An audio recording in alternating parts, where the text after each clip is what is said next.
ఉమ్మడి పాలమూరు జిల్లాలో ముఖ్యమంత్రి పర్యటనలో భాగంగా మెడ్జిల్లో నిర్వహించనున్నటువంటి బహిరంగ సభకు ముందు ఎర్రవెల్లి గ్రామస్తులను ముందస్తు అరెస్టు చేసి ఆధీనంలోకి తీసుకోవడంతో ఉద్రిక్తతకు దారితీసింది. నాగర్ కర్నూలు జిల్లా చారకొండ మండలం గేకారంలో నిర్మిస్తున్నటువంటి రిజర్వాయర్ కారణంగా గేకారం ఎర్రవెల్లి తాండాలు ముంపుకు గురవుతున్నాయని గత సంవత్సరం కాలం టెంట్లు వేసి రిలే నిరాహార దీక్ష చేపట్టి మా ఊరు మాకు దక్కాలి, మా భూలు మాకు కావాలి అంటూ ఆశాజనకంగా శాంతియుతంగా ప్రజాస్వామ్యబద్ధంగా నిరసనలు ధర్నాలు చేస్తున్నారు. సర్పంచ్ ఎన్నికలను సైతం బహిష్కరించినటువంటి నిరసన తెలిసినప్పటికీ ఈరోజు వరకు ప్రభుత్వ అధికారులు కానీ ప్రజాప్రతినిధులు కానీ స్పందించలేకపోవడంతో గుర్రు మీద ఉన్నటువంటి గోకారం ఎర్రవెల్లి గ్రామస్తులు ముఖ్యమంత్రి పర్యటనలో ఆటంకం కలిగిస్తారన్న అనుమానంతో ముందస్తు ఎర్రవెల్లి తాండాను పోలీసు దిగ్బంధం చేసి చుట్టుముట్టినటువంటి పోలీసులు గ్రామస్తులను ఒక్కరిని కూడా బయటకు రాకుండా గ్రామాన్ని ఆధీనంలోకి తీసుకొని మిడ్జిల్లో ముఖ్యమంత్రి సభ ముగిసే వరకు బయటకు రాకుండా ఉంచడాన్ని గ్రామస్తులు ఖండిస్తున్నారు. బిడ్డలందరూ కూడా ఉన్నత చదువులు జరగాలంటే గురుకులాలే శరణ్యం అని చెప్పి ఆనాడు ముఖ్యమంత్రి కేసీఆర్ గారితో 10 సంఖ్యలో ఉన్నటువంటి గురుకులాలను 100ల సంఖ్యకు తీసుకొచ్చి ఎవరెస్ట్ శిఖరాన్ని కూడా దళిత బిడ్డలను గిరిజన బిడ్డలను ఎక్కించిన చరిత్ర ఆర్ఎస్ ప్రవీణ్ కుమార్ గారిది.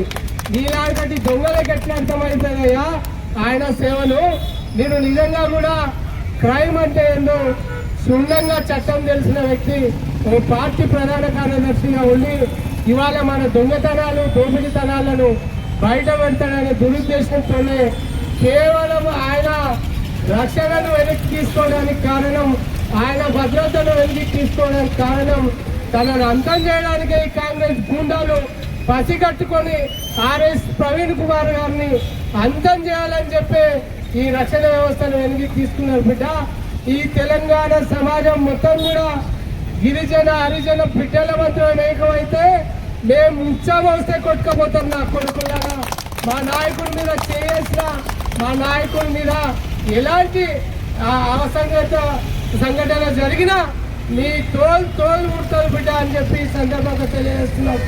మిస్టర్ రేవంత్ రెడ్డి, ఇప్పటికైనా నువ్వు కళ్ళు తెరిచి బీఆర్ఎస్ పార్టీ నాయకుల మీద కేసులు కాదు, టీఆర్ఎస్ నాయకులకున్న భద్రతను తొలగించడం కాదు, నీకు సిగ్గు తీరం లజ్జ ఉంటే 420 హామీలు ఇచ్చినావు. ఆ 420 హామీల్లో 4 హామీలు కూడా నువ్వు నిలబెట్టుకోలేదు. ఆడబిడ్డలకు 2500 ఇస్తున్నావు, ముసలి ముద్దకు కూడా 4000 పెన్షన్ ఇస్తున్నావు, వికలాంగుల సోదరులందరూ కూడా 6000 ఇస్తున్నావు. ఏం మాట్లాడినావు బిడ్డ? ఆ రోజు రైతు బంధు కేసీఆర్ 10,000 ఇస్తున్నాడు, నేను 15,000 ఇస్తా అని చెప్పిన దుర్మార్గుడు నువ్వు. ఇవాళ రైతులు వానాకాలం సీజన్ వచ్చింది, నీ పాలన ఎట్లా ఉందో నీ అడుగు ఎట్లా ఉందో తెలియదు, కానీ కరువే వస్తుంది, వర్షాలు కూడా కుట్టే పరిస్థితి లేదు. ఇవాళ కూడా రైతులకు 6 సార్లు ఇవ్వాల్సిన రైతు భరోసా లేకొట్టి ఇప్పుడు ఈ సీజన్తో కూడా ఎకరాకు 2 ఎకరాలకు కుంటకు అరకుంటకి ఇచ్చిన బోరుగుండు గీసినావు.